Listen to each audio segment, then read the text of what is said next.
remarqué que l'intérêt pour les questions européennes et pour ce traité de Lisbonne n'est pas du tout le même aujourd'hui qu'en 2005, et on peut se poser la question pourquoi.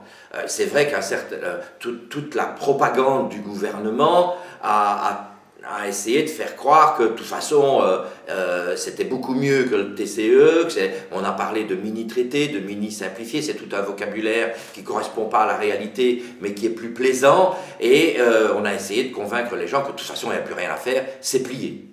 Ce qu'il faut regretter, c'est que, comme en 2005, on n'ait pas ce grand débat que la démocratie impose et dont, parmi d'autres, pas exclusivement, les médias devraient être les porteurs. Et comme en 2005, qu'est-ce qu'on constate? Une chape de plomb. On ne décortique pas le traité de Lisbonne, on n'explique pas ce en quoi il est identique au TCE, on ne rappelle pas les arguments qui ont justifié le rejet du TCE, et donc il y a un grand silence de la plupart, pas de tous, il y a quelques exceptions, un mensuel comme Le Monde diplomatique, un hebdomadaire comme Politis, un quotidien comme l'Humanité en parle, mais c'est marginal, c'est limité par rapport à l'ensemble de la presse écrite, et de même dans les médias audiovisuels, peut-être sur France Inter, un Daniel Mermet en parle,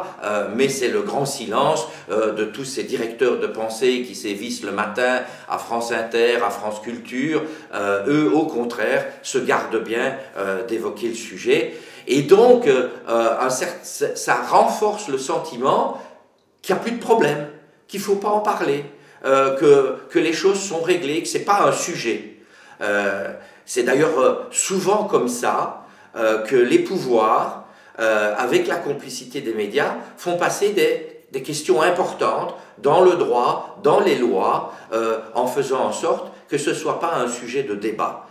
C'est la difficulté à laquelle on s'est heurté, et avec quelle violence pendant la campagne de 2005 contre le TCE, c'est la difficulté que nous rencontrons aujourd'hui. Ça ne veut pas dire que parce qu'il y a silence des médias, les problèmes n'existent pas. Le traité de Lisbonne n'est pas une réalité, et l'Europe qu'il nous annonce n'est pas une réalité.